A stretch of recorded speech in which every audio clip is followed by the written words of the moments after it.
ವೀಕ್ಷಕರೇ, ಸಪ್ತಾಶ್ವ ಟಿವಿಗೆ ಸ್ವಾಗತ. ನಾನು ಶಮಿ ಶೆಟ್ಟಿ. ಇರಾನ್ ಮತ್ತು ಇಸ್ರೇಲ್ 2 ವಾರವಾದ್ರೂ ಯುದ್ಧ ಮಾತ್ರ ಕಡಿಮೆಯಾಗಿಲ್ಲ. ಯುದ್ಧ ನಿಲ್ಲೋ ಯಾವ ಲಕ್ಷಣವೂ ಕೂಡ ಕಾಣ್ತಿಲ್ಲ. ಪ್ರೆಸೆಂಟ್ ಇರಾನ್ ಮತ್ತು ಇಸ್ರೇಲ್ ನಲ್ಲಿ ಏನೆಲ್ಲ ನಡೀತಿದೆ, ಎಲ್ಲಿ ದಾಳಿ ಮಾಡಿದ್ದಾರೆ, ದಾಳಿಯಿಂದ ಏನೆಲ್ಲ ಆಗಿದೆ, ಮತ್ತೆ ಇರಾನ್ ನಲ್ಲಿ ಕಮಾನಿ ಹೆಂಡತಿ ದಾಳಿಯಿಂದ ಪಾರಾಗಿದ್ದಾರೆ.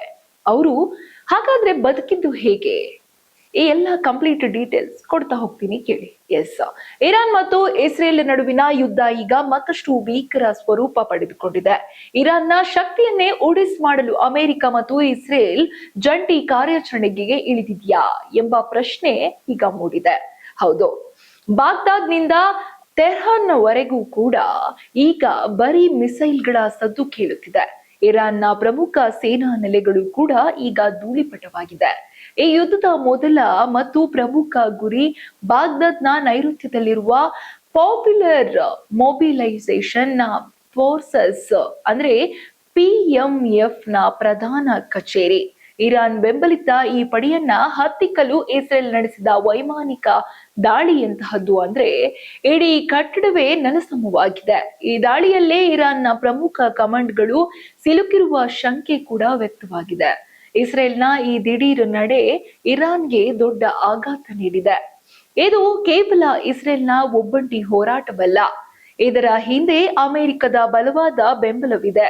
ಇರಾನ್ ದೇಶವನ್ನ ಸಂಪೂರ್ಣವಾಗಿ ನಿಶಸ್ತ್ರೀಕರಣ ಮಾಡುವುದೇ ಈ ಇಬ್ಬರು ಮಿತ್ರರ ಅಸಲಿ ಗುರಿ ಎನ್ನಲಾಗುತ್ತಿದೆ.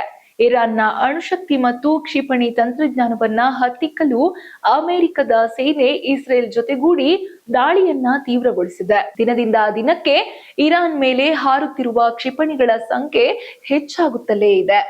ಕೇವಲ ಗಡಿಯಲ್ಲ, ಇರಾನ್ ದೇಶದ ಒಳಗೂ ಕೂಡ ಈಗ ನಡುಕ ಶುರುವಾಗಿದೆ. ಇರಾನ್ನ ಹೆಮ್ಮೆಯ ಕ್ರಾಂತಿಕಾರಿ ಪಡೆ IRGC ಅಂದ್ರೆ ಇಸ್ಲಾಮಿಕ್ ರೆವಲ್ಯೂಷನರಿ ಗಾರ್ಡ್ ಕಾರ್ಪ್ಸ್, ಬಸಿಪ್ ಪಡೆಗಳು ಮತ್ತು ಪೊಲೀಸ್ ಕೇಂದ್ರಗಳ ಮೇಲೆ ಕೂಡ ಭೀಕರ ಮಿಸೈಲ್ ದಾಳಿಗಳು ನಡೆದಿದೆ. ಈ ಮೂಲಕ ಇರಾನ್ನ ರಕ್ಷಣಾ ವ್ಯವಸ್ಥೆಯನ್ನ ಸಂಪೂರ್ಣವಾಗಿ ಹಳಿತಪ್ಪಿಸಲು ಸಂಚು ರೂಪಿಸಲಾಗಿದೆ. ಪ್ರಮುಖ ನಗರಗಳಲ್ಲಿ ವಾಸಿಸುವ ಜನರಿಗೆ ಈಗ ಸುರಕ್ಷಿತ ಸ್ಥಳಗಳಿಗೆ ತೆರಳುವಂತೆ ಸೂಚನೆ ನೀಡಲಾಗುತ್ತಿದೆ. ದಾಳಿಗಳ ಮಧ್ಯೆಯೇ ಒಂದು ದೊಡ್ಡ ಸುದ್ದಿ ಕಾಲ್ಗಿಚ್ಚಿನಂತೆ ಹರಡಿತ್ತು.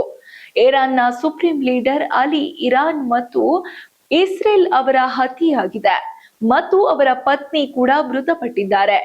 ಈ ಎರಡು ಸುದ್ದಿಗಳು ಜಗತ್ತಿನಾದ್ಯಂತ ಸಂಚಲನ ಮೂಡಿಸಿತ್ತು. ಆದರೆ ಈಗ ಇರಾನ್ ಅಧಿಕೃತವಾಗಿ ಈ ವದಂತಿಯನ್ನ ತಳ್ಳಿ ಹಾಕಿದೆ. ಖಮೇನಿ ಅವರ ಪತ್ನಿ ಮನ್ಸೂರೆಹಾ ಅವರು ಈಗ ಸುರಕ್ಷಿತವಾಗಿದ್ದಾರೆ ಎಂದು ಇರಾನ್ ಸರ್ಕಾರ ಹೇಳಿದೆ.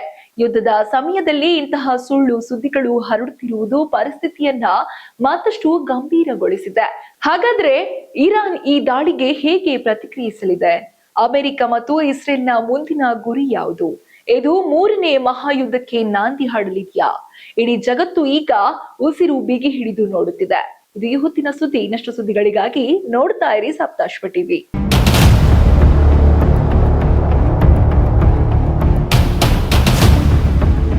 ಇನ್ನಷ್ಟು ಹೆಚ್ಚಿನ ಮಾಹಿತಿಗಾಗಿ Saptashwa TV Kannada YouTube channel ಅನ್ನು ಸಬ್ಸ್ಕ್ರೈಬ್ ಮಾಡಿಕೊಳ್ಳಿ.